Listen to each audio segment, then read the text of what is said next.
Welcome to Darchin.com. Today we're going to take a look at a keyboard from Rii. This is Rii's K12BT Ultra Slim multifunction wireless keyboard. And well, this is what you get. This is what the box looks like. Let's go take a look at what's inside. Open it up. There it is. We have the instruction manual. We have a thank you card. And we have a mini USB charging cable. So it is a mini USB, not micro. So a bit of an older standard there. And the keyboard itself. Let's take a look at what this is like. Alright, so what is this thing? Well, it is, as you can see, it's a mini keyboard. Pretty crammed in there, but it's a mini keyboard with a touchpad on the side, which is kind of cool. So look at the bottom of this thing here. It's a nice metal bottom here. I'm guessing battery pack over here. It actually has a 2.4 gigahertz transceiver here, or receiver. So if you don't have Bluetooth, you can use that. Or this thing also does work via Bluetooth. So you can see here the keys themselves look like a pretty good springiness and travel. It has a full set of function keys right above the number keys. And there are FN functions for them, for the function keys, but there's also standard multimedia keys for like the search, home, mail, cut, paste, forward, backwards, play, pause, and volume. So this should work with Android as well as Windows. It may work with iOS too, so I'll have to give that a shot and see how that behaves. But obviously iOS side, there's not going to be any mouse support, but touchpad works here. There's buttons for left and right over here, as well as being able to tap here. Alright, well, it's fine and dandy looking at this. Let's go and pair it up with some of my devices and see what it's like. Okay, so here I have my Samsung Galaxy Note Pro. This is the 12-inch Note tablet. It's not the newest thing, but it's a couple of years old now, but it still works really well. So I'm going to basically pair up the keyboard with my Note. So I'll go to the settings here and go into the Bluetooth section. And so let's see, I'm going to turn it on. And so the light goes on. I'm going to hit the little button at the bottom here that puts the device into pairing mode. So you can see it's blinking. Alright, so I'm going to scan and see what it comes up with. Now, I did have this up here before. I actually did see it because I actually had it paired beforehand before forgetting the device, so it still kind of sees it. But even if you didn't have it there, it would show up at some point. Now I'll click on that. We'll pair it up. Nice thing about it is a newer version of Bluetooth that doesn't require you to actually tap keys in. Older versions of Bluetooth for their keyboards, you'd have to basically tap some numbers in, which basically helps the pairing process. But this you don't have to. It's automatically did it. It's paired up. We're ready to go. So first things first is we have the top row of function keys. So if I hit the search, for example, you see that goes into the search page. Home goes right to the home screen. I can go to email. I can toggle the volume with these media keys, which is real nice. And so from there, interesting things now, Android supports mouse input. So it's a touchpad, my cursor is moving around here. I can basically pull up the Chrome browser and tap to launch that. And it was last on an Amazon page, so we'll let Amazon load on here. So then when it loads up, when it eventually does, I can basically scroll. And if I'm just interested in anything, I can basically click on it. So I can use the tap to click, or I can use the there's buttons on here, side here for left and right mouse buttons. Alright, so if I scroll back up to the top here, and it's kind of, alright, it's a little bit sensitive. It's actually tapping a bunch of things here for me. I don't know why it's doing that. Okay, so go back up. I can basically click on something. If I go scroll down, find something I like, and click on this guy, tap that, and it loads it. So it's nice to have buttons on the side here if you don't want to tap here, but tapping works just equally nice. So let's go back and load some stuff up here. Actually do some typing. I don't know, my Amazon's freaking out over here. I'm not sure why. My browser's not happy about something. Nothing to do with the keyboard. It's basically Amazon being and my browser being silly. So we'll go to Word, launch Word. And once it's in there, we'll start a document. All right, we can start typing. Yes, I got it. Go away. All right. So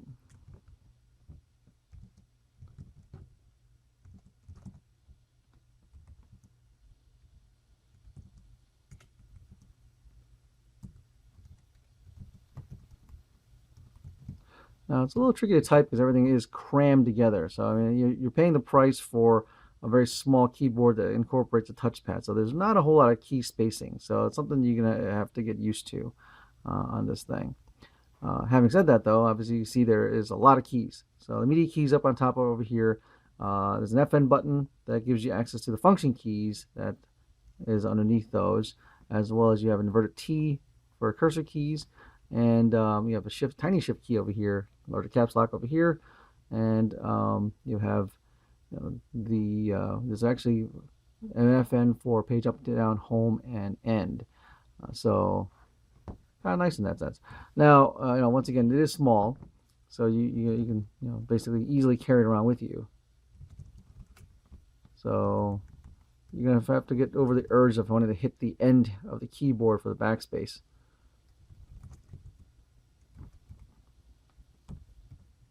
That's something I'm not used to yet either. But yep, all right. So, but it's nice to be able to have a full-on keyboard here. So takes a little bit of getting used to. All right, so okay, so that's looking at the keyboard on Android. Let's go and put it onto a Windows PC or laptop and see what that's like. All right, so here I have my Lenovo Yoga Book. It has an awesome little Halo keyboard, but let's see how this works with this device. So first thing I'm going to basically tint this thing so that it's get a little bit closer view of the screen. So a little bit better here.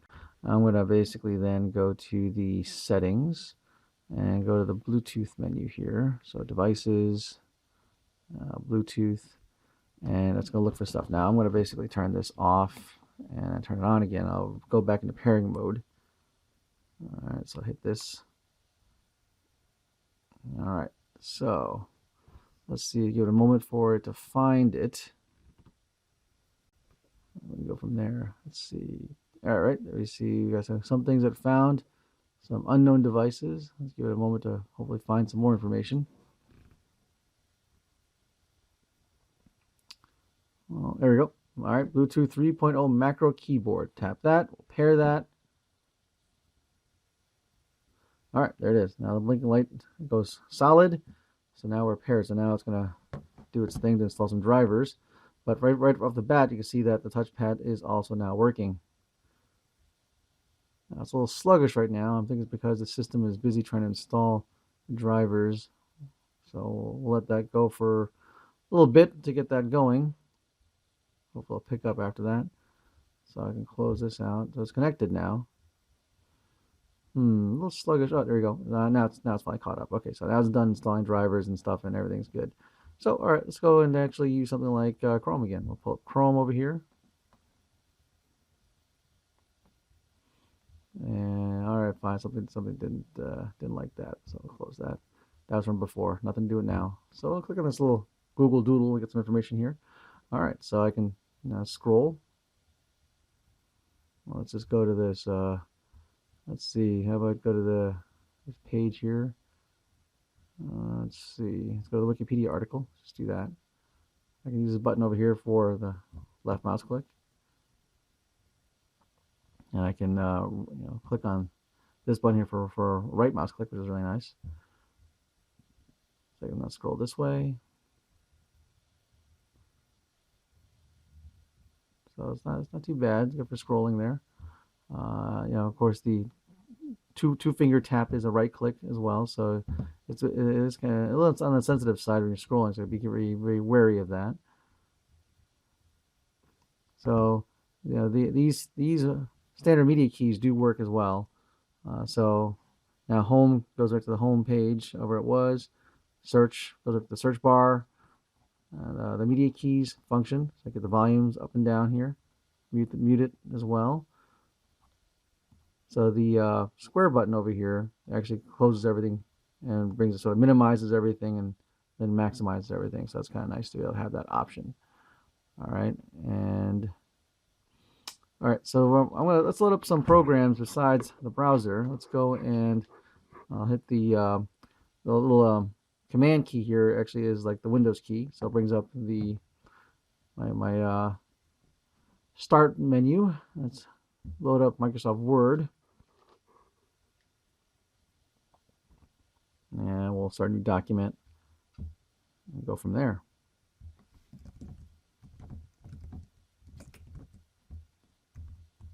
So that's gonna be a tough one to get over. I have a hard time getting over to hit the backspace key without smashing into the touchpad.